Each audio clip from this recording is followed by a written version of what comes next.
This video contains mentions of anxiety, pregnancy struggles and emotional health. Please take care while watching and skip or pause if needed. This is not your typical glowing pregnancy story. I really wish someone had warned me. Hi, I'm Charlotte. I'm 32 weeks pregnant with our second child, and I honestly wanted to make this video because it is nothing like I expected it to be. Everyone talks about the glow and the baby kicks and the excitement, but what about the isolation and the anxiety and everything else that surrounds that? This is my real raw story, and I hope that whatever stage that you're at in your pregnancy, whether you are pregnant or not pregnant, I really hope that it just helps you feel less alone and for you to know that all feelings are valid. I thought I'd feel this deep maternal bliss right from the beginning, but instead I've been left feeling very limited and just disconnected, to be honest. I remembered it being really difficult with Sophie, but not in the same way as this. Now, social media portrays how grateful we should be and how fantastic and wonderful pregnancy is, and it is. It is a true miracle, and I genuinely think that. But that also doesn't mean that the struggles that come along with that aren't valid, and it is okay to feel down at times about it. Now, I have made a little list, so if you see me looking, it's just because it'll prompt me on to what my next point was, because I don't want to forget anything important, and baby brain is hitting real hard at the minute. First of all, my experience basically started off with nausea. I was physically sick a couple of times, but it was mainly the feeling of gonna be sick. That was really bad. I had that with Sophie, but this just seemed to go on and on and on and on, and sort of never really come to an end. It is a lot better now, so yay me. But it's not, it just went on for a lot longer than what I anticipated. Tiredness hits different when you're pregnant in general, whether it be your first, second, third, fourth, fifth, however many children. It does hit different. Like, it's a tiredness that is really difficult to explain, because it just hits you out of nowhere. So you sort of go along tired, and then all of a sudden you cannot keep your eyes open. It's really bad. Now, I have found, with this being our second child, that having a 3-year-old at home, it does certainly make that a bit more challenging, of course, in many different ways. So, first of all, I want to give her everything that I have. I want to be there and to play and to have fun, and I want to give her all of my energy. However, that is really difficult when you are so tired all the time. And it does leave me feeling like I am letting her down a little bit, and I think I know deep down that that's not true, and that's in no way what she would think in the slightest. But I can't help but feel that real deep mum guilt, because I can't do physically as much with her as what I'd like. The main issue that I've had since I was about 20 weeks pregnant is excruciating knee pain. It's hard to put into words how bad it's been, but basically it's affected me in my everyday life. Mobility wise, it's a real struggle. So going up and down stairs, nightmare. Sitting and standing, it's that basically whenever my knee bends, whenever I bend my knee, it hurts, is basically where we're at. So I've been putting my feet up on the sofa for, trying to do that quite a few times a day in the hope that it will help. And it does. Resting does genuinely help it. But it's in no way sort of improving to the point where I feel like, oh yeah, that's better. So it's affected driving as well. So that's not ideal, getting in and out of the car. or using the pedals, of course, and having to bend my knees there, that's a struggle. But also, if I'm sat in the car as a passenger, just sat normally, I can sit for about 15 minutes and then all of a sudden I get this excruciating pain like in my knees. It starts off as an ache and it just gets worse and worse and worse until I need to get out. So yeah, that's not very fun. As I said earlier, that has affected my mobility quite a lot. My husband Kyle has been absolutely fantastic, and we'll touch on that later on in the video. But it has got to the point on my really bad days where Kyle would literally need to help me up and help me down, and not being able to do that and use my body as I normally would, it's a really difficult thing to get your head around. It limits me quite a lot, even though I try and not let it. I have had a couple of days where I have overdone it and had to sort of go back and, try and rest up again. And I'm trying not to have guilt about resting, and I think that's a big thing as well. So, we're in sort of a world where everything's go, go, go, rush, rush, rush. And actually, we sort of feel a bit bad for taking time for ourselves and relaxing and, repairing. And I'm really trying not to feel that way. I need this. It's only a season of my life, but my body, obviously, that's what it needs right now. So I'm getting there. So I have been referred. I've seen many different people about it. They're thinking that it's not actually caused by pregnancy, but the pregnancy will be making it worse. So we're hoping that it'll ease once the baby's here, but it looks like I am still going to have to do some more work afterwards to sort of get myself where I want to be. So it's nice to know that, because I think in my head I was thinking, oh yeah, when the baby's here, I'll be absolutely fine again, like nothing to worry about. It'll just go on its own. And having seen a physio yesterday, so we were in the trauma and orthopedics department, and after seeing her, she made it very clear that actually that may not be the case. And you might see some improvements, but it doesn't mean that it's going to go when the baby's here. So I'll need to go back after the baby's born, which is fine. Nice that she was honest. And she said that it is, I'm going to put it up here. I'll put the phrase of what I've got here. And it has caused a muscle imbalance. But it's basically the cartilage behind my knee, behind both my kneecaps, is damaged, and it's causing like friction when I bend. And she was absolutely brilliant, really good. It was really good to get some answers and actually know what it is, because I think that was bothering me the most.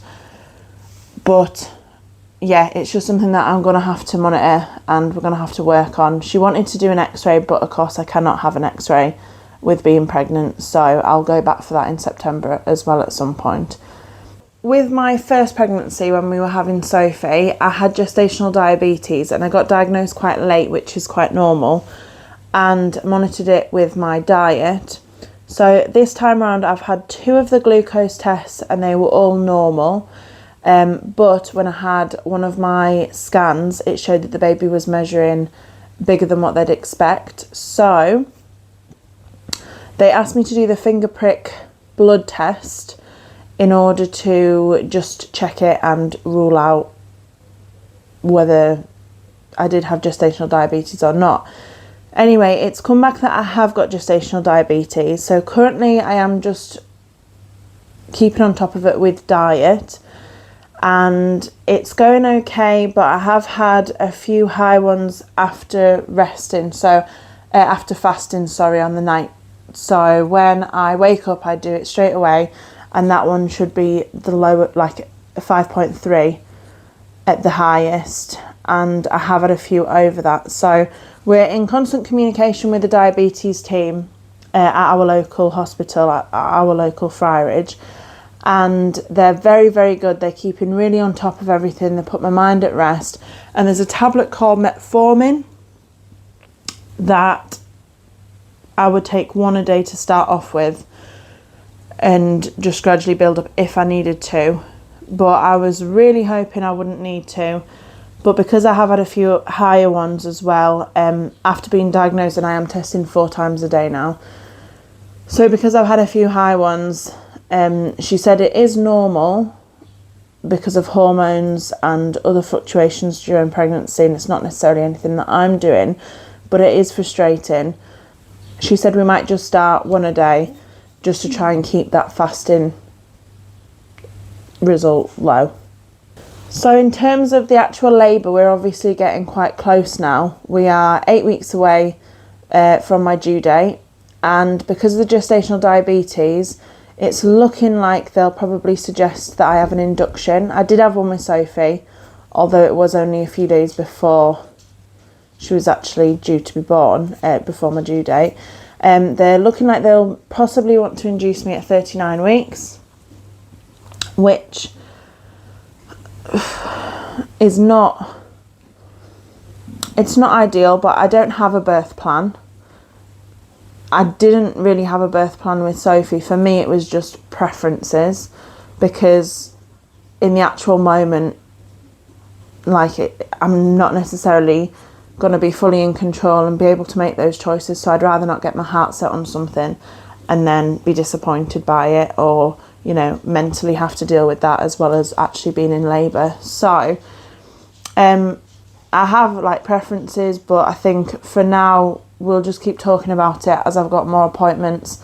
We'll just keep talking about it and going through it. The doctors and consultants and everybody has been absolutely wonderful. We're really, really very lucky. So yeah, I'm pleased that...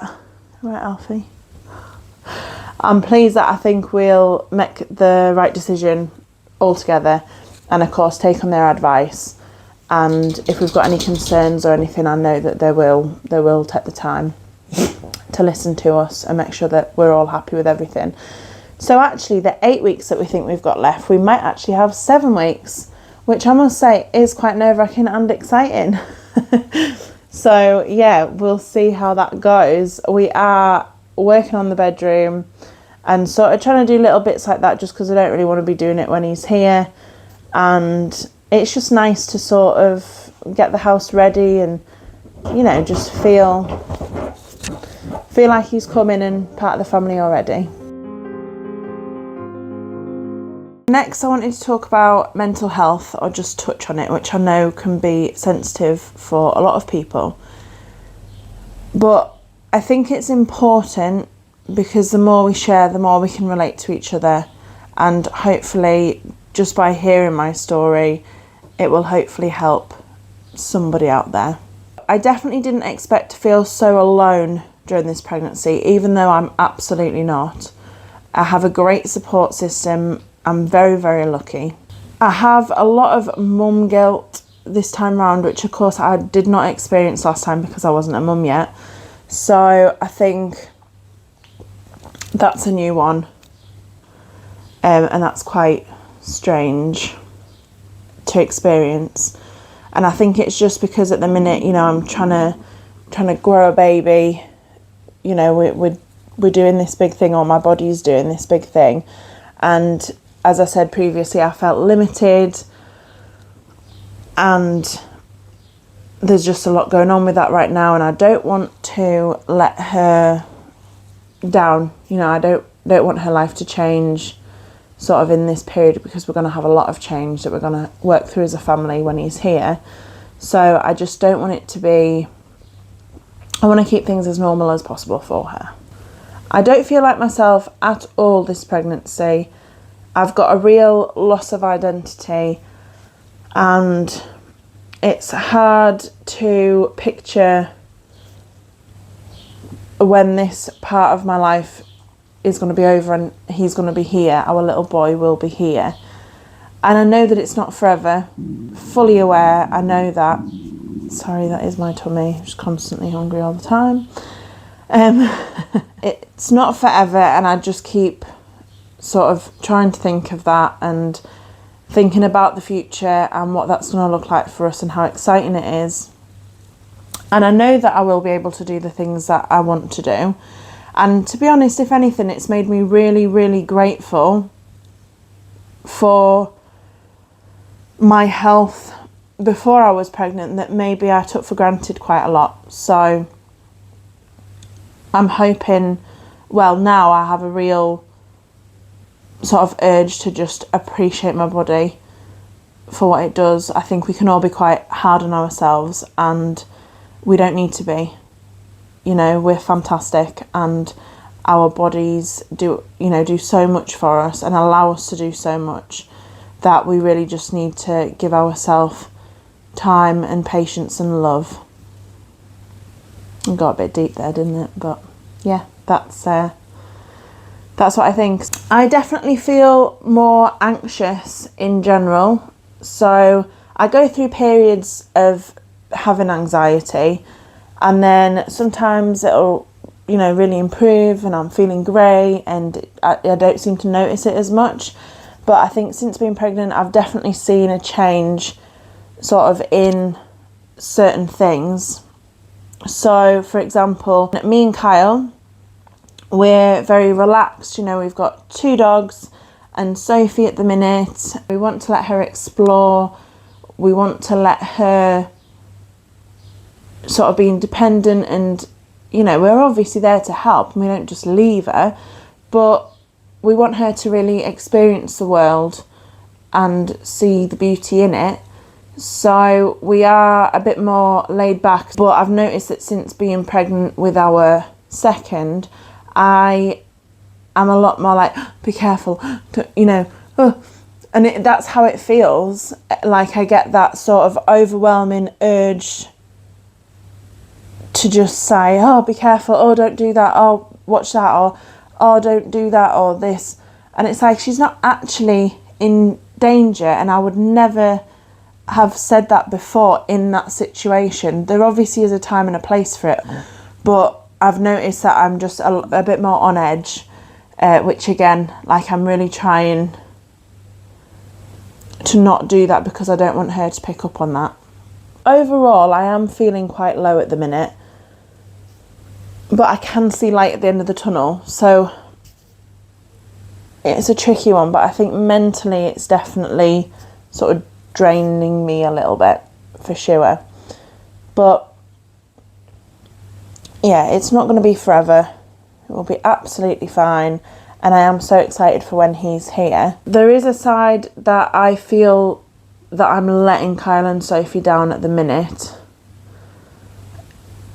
which me and Kyle have talked about it at length, and I know he doesn't feel like that, and we communicate with each other, and if ever I want to talk about anything, I know that I can, and he can do the same.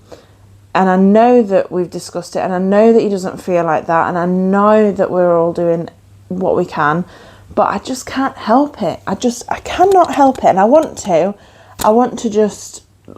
not think like that, but I can't help it. So I'm just doing my best, but I do feel like Kyle's picking up a lot of the slack. Not even slack, but slack.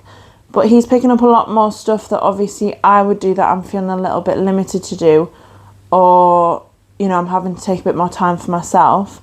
And I do feel like he's having to pick up a lot more, whether it be in the house or like taking Sophie out because she wants to go for a walk, which is lovely. So he's definitely got more on his plate at the minute, and I know that I have too, but it is very different. And I do just feel that guilt that I can't do what I want to and what I need to for my family at the minute.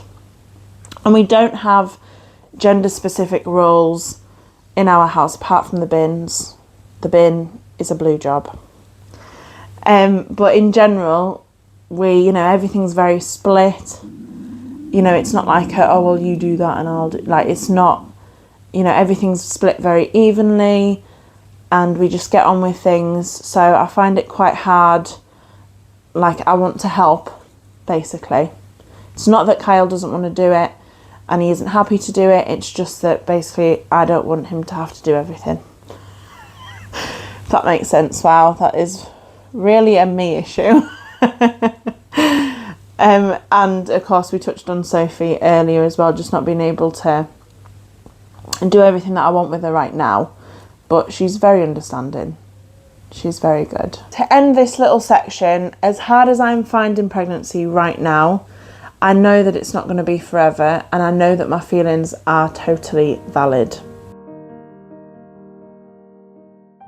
I know that I'm in a very fortunate position to be able to have children with the person that I absolutely love, and to be able to do that naturally as well. I don't take it for granted.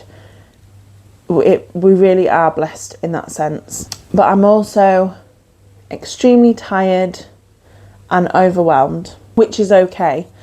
It doesn't mean that I'm moaning, but it also means that I need to make space for these feelings and not bottle them up and hide them away. And I do feel that guilt because I know that there's people that would do anything to be in the position that we're in right now.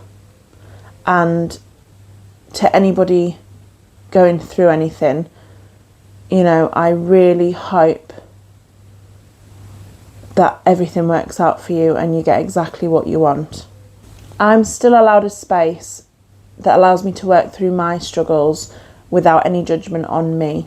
And all feelings are valid when it comes to something so life-changing and important, and it certainly doesn't make me ungrateful.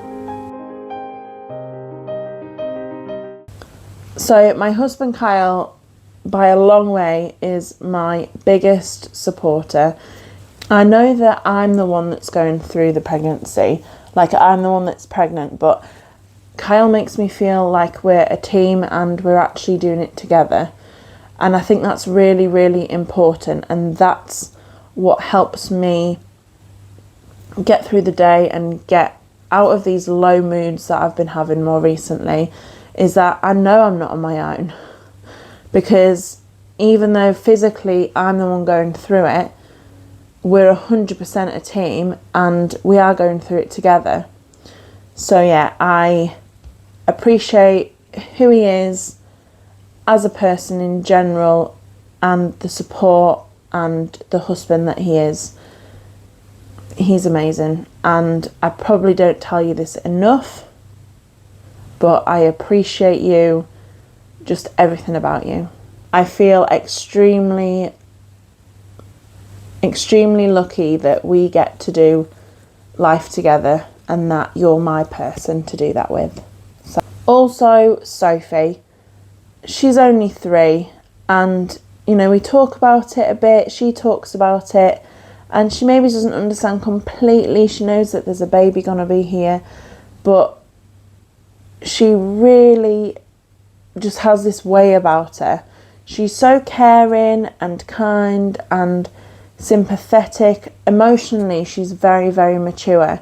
And I must admit, going through this pregnancy, she's really, if I'm struggling with my knees, like, she'll offer to help me get up, even though she's not very, you know, she maybe can't actually physically do that, but, you know, she'll hold my hand and she'll ask me if I'm okay, and she'll ask about the baby. And I just think for her age, I'm just amazed at how much she's picked up and how much she actually cares. And yeah, I hope she keeps that forever. I'm sure she will. But yeah, what a cracking little person she is. I'm so, so proud of her. She does have her moments, don't get me wrong. We all do, don't we? Let's be honest. But she never fails to make me laugh. She is such a little bundle of joy, and her zest for life is absolutely contagious. So yeah, big thanks to Sophie as well for helping me get through. So I have felt really heard and understood by all of the medical staff that we've seen, whether it be doctors, midwives, physios. I think they've all been really, really helpful and supported me too when sometimes I've just needed somebody to understand where I'm coming from. I also have a great set of family and friends that are always there to lend an ear or just provide some much needed company. So if you feel like you're the only person struggling with pregnancy, please rest assured that you are absolutely not, and your feelings are valid too. Please share your own pregnancy stories in the comments below. I would be really interested to hear about them, and I imagine that a lot of people will be able to relate too. If this video has helped you in any way, shape or form, please don't forget to like, subscribe, and I will see you in the next one. Bye for now.